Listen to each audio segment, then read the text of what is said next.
추수감사주일은요, 북미 대륙의 청교도들로부터 유래를 했는데, 우리는 뭐 농사짓는 사람도 아니고, 그렇죠? 또 이 청교도들이 시작한 추수감사주일을 왜 한국 사람인 우리가 지켜야 되냐, 이런 이제 의문을 가지고 있는 분들이 있습니다. 물론 추수감사주일은 영국에서 신앙의 자유를 찾아서 북미 대륙으로 온 청교도들에 의해서 유래가 된 것은 맞습니다. 그들은 이제 그 플리머스 항이라고 하는 그 이제 항구에 도착을 하고 나서 그 이제 해 겨울을 넘기면서 거의 절반이 다 죽어요. 그 이제 추위와 굶주림과 질병과 이런 부분들 때문에 거의 이제 절반이 죽고 나서 그 다음에 겨우겨우 이제 가나안 그 인디언 이 원주민들의 도움을 받아서 첫 해 추수를 하고 나서 하나님 앞에 그야말로 감사와 눈물과 이런 이제 예배를 올려드리게 됩니다. 그러면서 추수감사주일이 시작이 됐고, 조지 워싱턴 대통령 같은 경우는 이 추수감사절 법을 만들어서 국경일로 이렇게 이제 지키게 되는 그런 이제 모습으로 유래가 된 거예요. 근데 성경에 보면 이스라엘 백성들이 청교도들보다 훨씬 이전에 한 해의 농사를 마무리하고 곡식을 저장하면서 수장절이라고도 하고 장막절이라고도 하고 초막절이라고도 하는 이런 이제 절기를 지킨 거죠. 처음에는 추수해서 하나님 감사합니다, 이런 이제 의미를 가지고 이제 제사를 드렸는데, 나중에는 이스라엘의 구원과 연관되면서 출애굽 광야 생활 가운데서 지켜주시고 보호해 주신 하나님의 은혜 앞에 감사하는 절기로 이렇게 지킨 겁니다. 그러니까 이스라엘 백성들은 추수뿐만이 아니고 애굽에서 자신들을 구원해내시고 광야 40년 동안 보호하시고 인도하신 이 하나님의 은혜를 잊지 않기 위해서 이 감사절을 지킨 거예요. 자, 우리도 역시 내가 농사짓는 사람 아닙니다. 우리가 무슨 뭐 북미 대륙의 미국 사람들 따라서 감사절을 지킬 이유가 없어요. 중요한 거는 하나님께서 나를 구원해 주셨고 광야 인생길 가운데서 지켜주셨고 보호하셨고 여기까지 베풀으신 하나님의 그 은혜를 잊지 않고 감사하기 위해서 오늘 추수감사 예배를 하나님 앞에 올려드리는 것입니다. 함께 따라 보겠습니다. 여호와께 감사하라. 여호와께 감사하라. 기독교는요, 감사를 떠나서는 생각할 수 없는 종교예요. 그러니까 감사를 떠나서는 기독교를 얘기할 수 없다는 거죠. 데살로니가전서 5장 18절 말씀에 유명한 말씀이죠. 범사에 감사라, 이것이 그리스도 예수 안에서 너희를 향하신 하나님의 뭐라고요? 뜻이니라. 그래요. 감사는 하나님의 뜻이고 우리 믿음의 사람들의 수준인 거예요. 어떤 신앙의 수준을 가지고 있는 사람인가? 감사할 때 우리의 영혼이 밝아지고 우리의 삶이 행복해집니다. 반대로 감사하지 못하고 불평하고 원망하고 살아가면 우리의 영혼이 어두워집니다. 우리의 삶이 불행해지는 거예요. 그래서 유명한 사람들이 이런 얘기들을 했습니다. 탈무드에는 이 세상에서 제일 행복한 사람은 지금 이대로의 모습 이대로를 감사하는 사람이다. 또 아리스토텔레스라고 하는 사람은 같이 한번 읽어보겠습니다. 시작. 행복은 감사하는 사람의 것이다. 또 시인 타르고라고 하는 시인은 또 이렇게 얘기합니다. 타고르. 시작. 감사의 분량이 행복의 분량이다. 이렇게 얘기를 해요. 행복은 그 소유의 크기가 아니라 감사의 크기에 비례하는 것입니다. 그러므로 여러분, 행복해지고 싶다면 먼저 감사를 회복하셔야 돼요. 내 삶 가운데 감사가 회복되는 일. 감사할 때 행복해진다. 오늘 말씀도 여호와께 감사라고 말씀하는데 왜 우리가 하나님 앞에 감사하는 삶을 살아가야 되느냐? 두 가지 이유 때문에 그렇다는 거예요. 첫 번째는 하나님의 선하심과 인자하심이 영원하기 때문에 그렇습니다. 오늘 1절 말씀해 보니까 같이 읽어요. 시작. 여호와께 감사하라. 그는 선하시며 그 인자하심이 영원함이로다. 106편 1절에도 시작. 할렐루야. 여호와께 감사하라. 그는 선하시며 그 인자하심이 영원함이로다. 시편 136편 1절에도 여호와께 감사하라. 그는 선하시며 그 인자하심이 영원함이로다. 똑같이 나오죠. 왜 감사라고 말씀하냐면 하나님의 선하심과 인자하심이 영원하기 때문이라는 거예요. 그러니까 하나님의 선하심과 인자하심은 하나님의 대표적인 성품이세요. 자, 먼저 여호와의 선하심을 보겠습니다. 여호와의 선하심은 히브리 말로 토브라고 하는 말인데 그 뜻은 좋은, 선한, 아름다운, 최선 이런 의미를 가지고 있어요. 그러니까 여호와의 선하심은 한마디로 뭐냐면 저와 여러분에게 가장 좋은 것, 가장 아름다운 것을 주시기를 원하시는 하나님의 마음이다. 가장 좋은 걸 주시기를 원하시는, 가장 선한 걸 주시기를 원하시는. 그런데 우리가 주목해야 될 건 뭐냐면 인간의 입장에서 좋고 아름답고 선한 것이 아니라 하나님께서 보실 때 아름답고 선하고 좋은 것이라는 거예요. 내가 좋은 것이 하나님께도 좋은 것은 아니죠. 하나님은 온 세상을 창조하신 후에 하나님이 보시기에 좋았더라 이렇게 말씀하셨어요. 그러니까 하나님의 말씀으로 이 세상을 창조하신 것, 하나님이 기쁘신 뜻대로 우리를 자녀 삼으신 것, 하나님의 신실함을 하심을 따라 우리의 기도에 응답해 주신 것, 이 모든 것이 뭐냐면 하나님의 선하심이라는 거예요. 하나님의 선하심. 하나님은 우리의 뜻대로 기도에 응답하시는 것이 아니라 하나님이 보실 때에 가장 선하고 가장 아름답고 가장 복된 것으로 우리의 기도에 응답해 주시더라는 거죠. 하나님 보시기에 아름다운 것으로. 그럼 인자하심은 뭐냐? 인자하심은 히브리 말로 헤세드, 헤세드 많이 들어보셨을 거예요. 자기 백성을 끝까지 지키시는 하나님의 언약적인 사랑을 헤세드다 이렇게 얘기합니다. 사랑이라고 표현이 되는데 인애 이렇게도 표현이 되고, 근데 그냥 사랑이 아니라 하나님이 우리와 맺은 그 언약 때문에, 약속 때문에 끝까지 우리를 지키시고 보여주시는 하나님의 사랑을 헤세드다 이렇게 말씀하는 거예요. 그래서 오늘 1절에 보니까 여호와께 감사하라 그는 선하시며 그 인자하심이 영원함이로다 하셨는데, 이 하나님의 선하심과 하나님의 인자하심은 잠깐이 아니에요. 하루 이틀이 아니에요. 몇 날이 아니에요. 하나님의 선하심과 하나님의 인자하심은 영원하다고 말씀합니다. 영원하다. 때로는 내 삶 가운데서 하나님의 선하심과 하나님의 인자하심이 잘 안 느껴질 때도 있어요.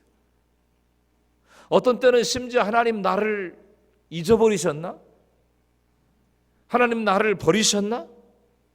이렇게 느껴지기도 하고, 어떤 순간에는 하나님은 나를 포기하신 것 같아, 이런 생각이 들 때도 있습니다.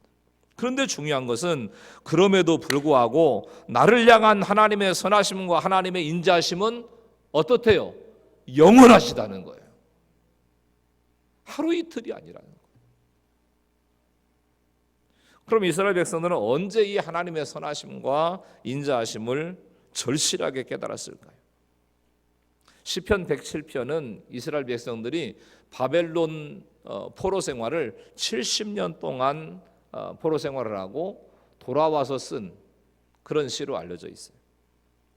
바로 그 시점에서 이스라엘 백성들은 하나님의 인자하심과 선하심을 진짜 절절한 마음으로 느낀 거예요.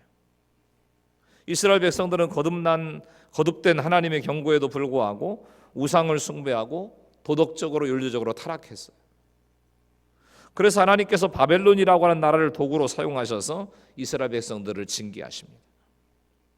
근데 이스라엘 백성들은 늘 어떤 생각을 가지고 있었는가 하면, 우리는 아브라함의 후손이야, 우리는 하나님께 택함 받은 백성이야, 우리 예루살렘에는 하나님의 성전이 있어, 그러므로 우리는 절대 망하지 않아, 이런 생각이 있었다는 거예요. 하나님의 백성이 어떻게 망하냐? 예루살렘에 하나님을 섬기는, 하나님을 오신 성전이 있는데 우리 거기 가서 예배드리는데 우리는 망하지 않아, 이런 생각이 있었던 겁니다. 그런데 어떤 일이 벌어지냐면 바벨론에 의해서 멸망당합니다. 심지어 하나님의 성전이 불에 타고 성벽이 무너지고 쓸만한 사람들은 다 바벨론으로 다 끌려가요. 포로로 다 붙잡혀갑니다. 그래서 하나님의 백성들이 이방인들에게 끌려가서 낯선 땅에서 포로 생활을 합니다. 그때 포로 생활하면서 이스라엘 사람들이 어떤 생각을 했느냐면, 야, 이제 우리는 하나님께 완전히 버림받았구나. 하나님이 우리를 버리셨고 하나님과 맺은 언약도 소용없고 하나님 더 이상 우리를 사랑한다라고 하는 그 약속도 소용없구나. 하나님 더 이상 우리를 사랑하지 않으신다. 이런 생각을 한 거예요. 그렇게 모든 희망이 다 사라진 채 어떤 희망도 기대하지 못하고 절망스러운 마음으로 하루하루를 살아가고 있었습니다. 그런데 70년이 차면서 어느 날 갑자기 고레스라고 하는 왕이 등장을 해요. 이 고레스라고 하는 왕이 등장하더니 세계 최강 바벨론을 무너뜨립니다.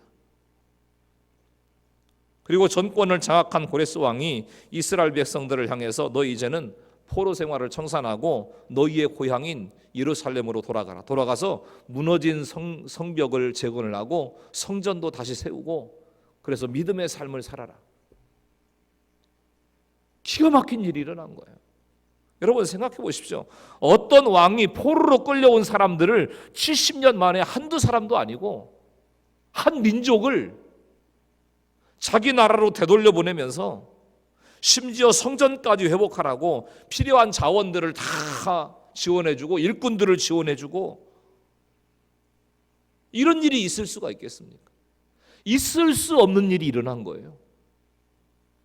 있을 수 없는 일이. 하나님께서 절망 가운데 있던 이스라엘 백성들을 구원해내신 거죠.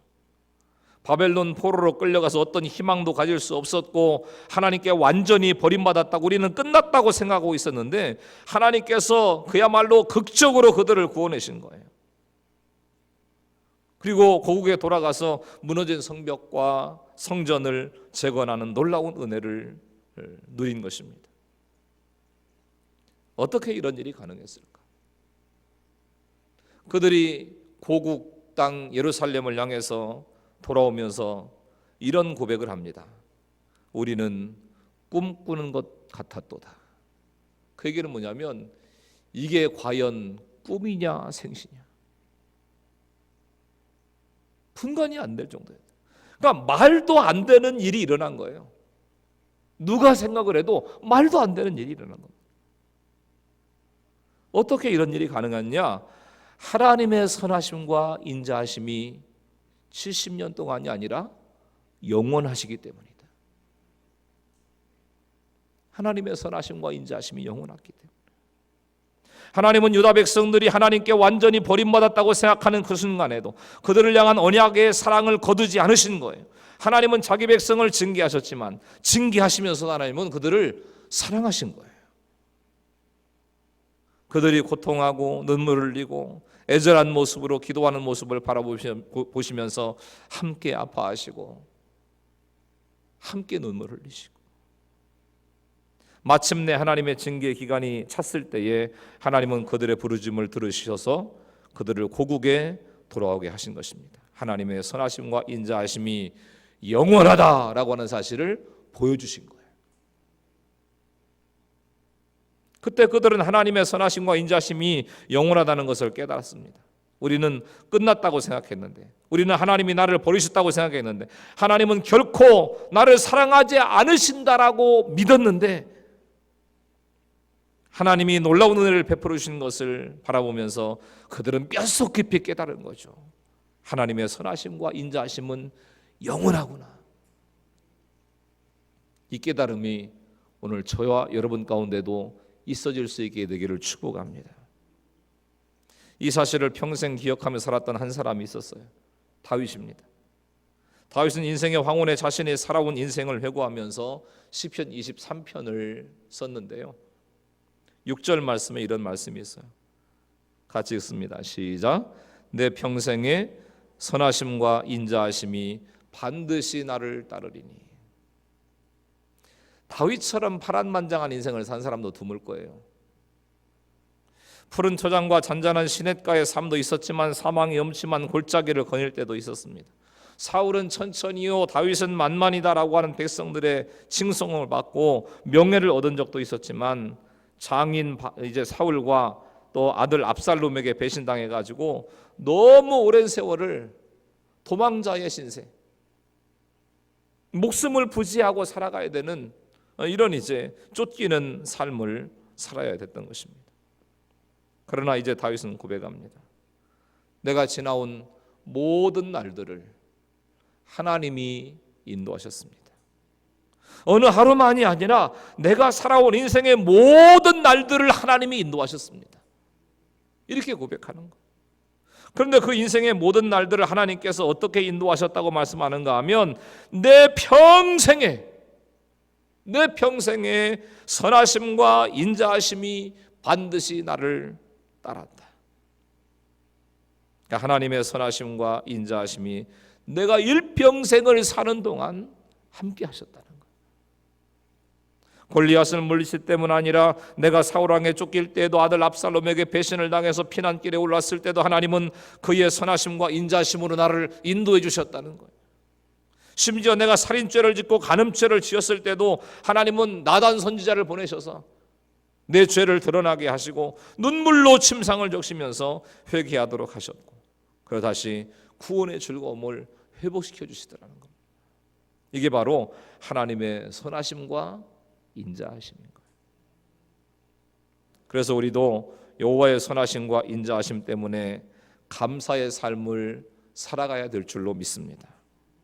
우리도 여호와의 선하심과 인자하심이 없었다면 이 자리에 있을 수 없어요. 우리도 탕자처럼 아버지의 품을 멀리 떠난 적이 있었습니다. 세상 유혹 앞에 넘어지기도 했어요. 우리 입술이 사실이 아닌 것을 이야기하는 거짓의 도구로 쓰임받았을 때도 있었어요. 때로는 이해할 수 없는 일 때문에 하나님 정말 살아계십니까? 살아계신다면 어떻게 내 인생 가운데 이런 일이 일어날 수가 있습니까? 진짜 하나님 나 사랑하시는 거 맞습니까? 그렇게 수도 없이 살아간다 말씀하시는데 그렇게 살아가신다면 내가 왜 이런 상처와 이런 아픔과 이런 고통의 모습을 가지고 살아가야 됩니까? 어떻게 내 인생에 이런 일이 일어날 수 있습니까? 하나님을 의심하고 원망했던 적도 있었습니다. 그럼에도 하나님은 그 선하심과 인자하심으로 저와 여러분과 함께해 주셨습니다. 그 선하심과 인자하심으로 우리를 품어주시고 이렇게 세워주셨어요. 그 선하심과 인자하심이 내 인생 가운데 함께 하셔서 나로 나의 연약을 보게 하시고 회개하게 하시고 하나님을 의지하게 하신 것입니다. 그러므로 우리도 하나님의 선하심과 인자하심을 인해서 하나님께 감사해야 되는 것입니다. 저와 여러분을 향한 하나님의 선하심과 인자하심은 영원하십니다. 할렐루야. 여러분이 아무리 실패해도 아무리 넘어졌어도 여러분을 향한 하나님의 선하심과 인자하심은 영원한 줄로 믿습니다. 변하지 않아요. 왜 우리가 하나님 앞에 감사해야 되느냐? 두 번째, 하나님의 구원 때문에 그래요. 2절 읽겠습니다. 2절 시작. 여호와의 속량을 받은 자들은 이같이 말할지어다. 여호와께서 대적의 손에서 그들을 속량하사.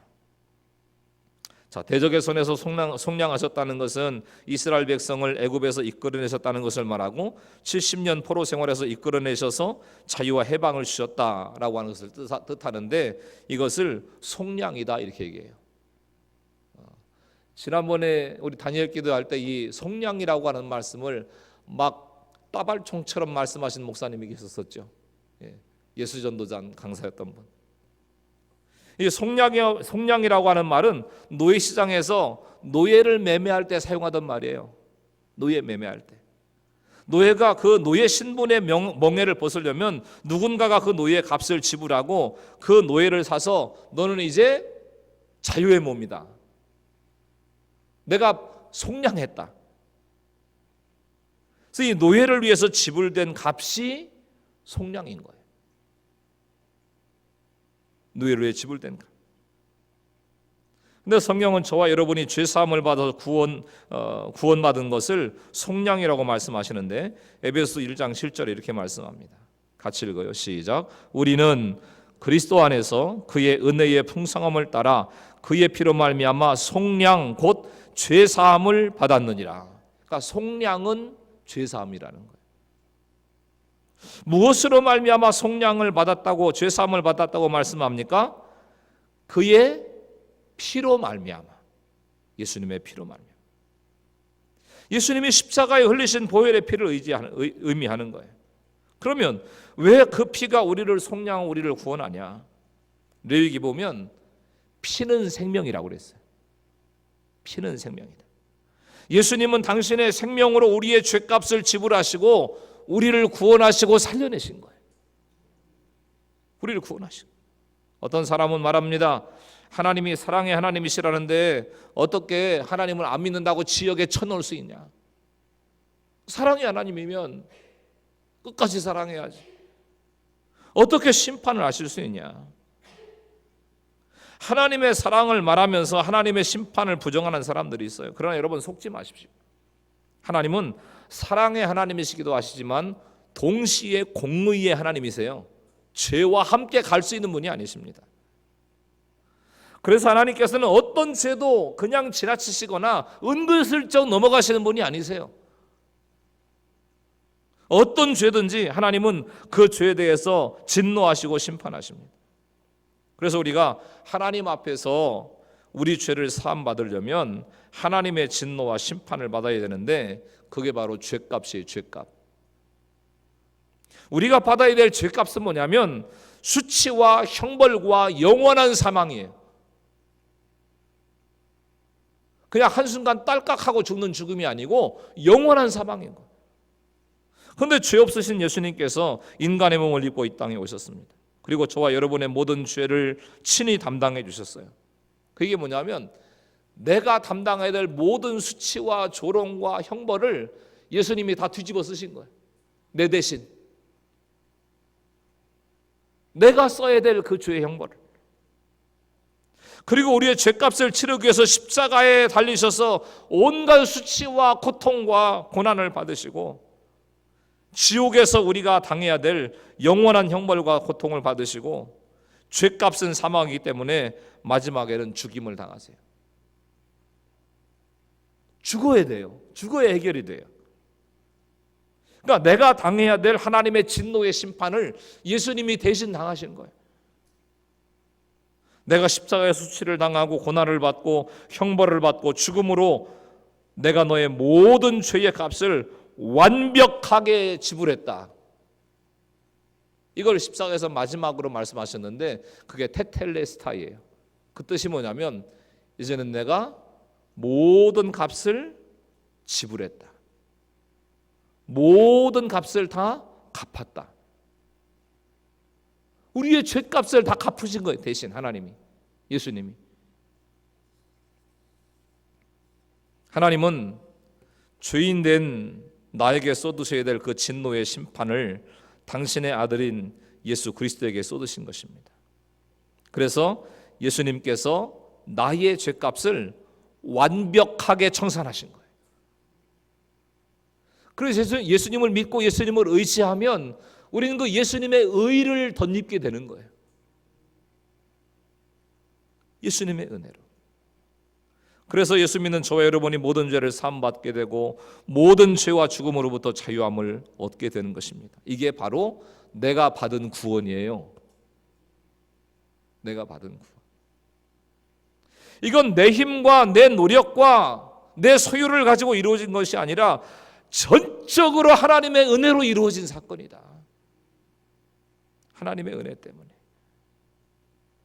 그래서 우리는 그리스도 안에서 그의 은혜의 풍성함을 따라 그의 피로 말미암아 속량 곧 죄사함을 받았느니라. 그러므로 우리는 내가 구원받은 이 사실 하나만으로도 감사하며 살아가야 돼요. 절절한 감사를 가지고 살아가야 되는 사람들인 것입니다. 우리 인생에 아무리 힘들고 아무리 어렵고 아무리 실패했고 아무리 힘겹고 복잡한 일들이 많아도 내가 구원받았다는 이 사실 하나만으로도 감격하고 감사하며 기쁨으로 살아가야 될 줄로 믿습니다. 이게 우리의 사명인 거예요.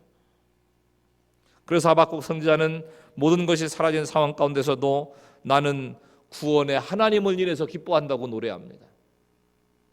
하박국 3장 17절 18절입니다. 같이 읽습니다. 시작.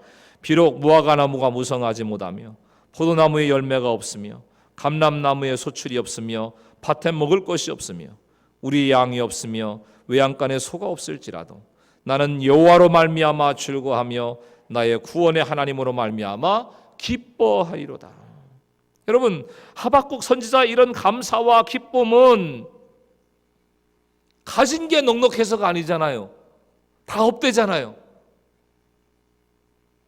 무화과 나무가 무성하지 못하고 포도나무에 열매가 없고 감람나무에 소출이 없고 밭에 먹을 게 없고 우리의 양이 없고 외양간에 소가 없고 있는 게 뭐가 있어요? 가진 게 없어요. 좋은 환경 때문이 아닙니다. 하나님의 구원 때문에 즐거워한다는 거예요. 하나님의 구원 때문에 감사한다는 거예요. 재물도 사라지고 건강도 사라지고 사랑했던 사람도 사라지고 모든 게 사라진 분들이 있을 거예요. 어떤 희망도 기대할 수 없는, 내 인생 가운데 희망이 있을까? 절망적인 상황 가운데 있는 분들이 있을 수 있습니다. 예기치 않은 질병으로 죽음과 같은 공포와 두려움 속에서 잠을 이루지 못하는 분들이 있을 수 있어요. 괜찮아질 거야, 하나님 고쳐주실 거야, 위로의 말을 하지만 자기가 안 아파본 사람은 잘 몰라요. 어떤 두려움과 어떤 낙심 가운데 있는지.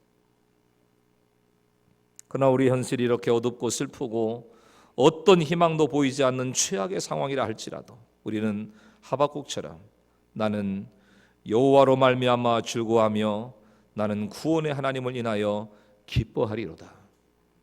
할렐루야. 누가 하나님의 사람일까요? 내 인생 가운데 이해할 수 없는 일이 있다 할지라도 나를 향한 하나님의 선하심과 인자하심이 또 영원하심이 우리 가운데 함께한다는 이 사실을 믿기에 오늘도 내 인생을 포기하지 아니하고 하나님을 향해서 감사하며 살아가는 사람이 하나님의 사람인 줄로 믿습니다. 수없이 넘어지고 실패해도 나를 품어주시고 다시금 일으켜 세워주시는 그 하나님의 선하심과 하나님의 인자하심이 있기에 오늘도 우리는 감사하며 살아가야 될 사명이 있는 거예요. 누가 하나님의 사람일까요? 삶의 모든 일들이 잘 풀리지 않을지라도 내 삶이 막 그렇게 화려하고 아름답고 형통한 모습으로 보이지 않을지라도 하나님의 진노의 심판과 형벌 가운데서 나를 구원해 주신 그 하나님을 인해서 기뻐할 줄 아는 사람, 그리고 그것을 인해서 감사하는 사람, 그 사람이 하나님의 사람인 거예요. 오늘 예수 그리스도의 십자가의 보혈로 죄사함 곧 속량함을 받으셨다는 이 사실을 여러분 믿으십니까?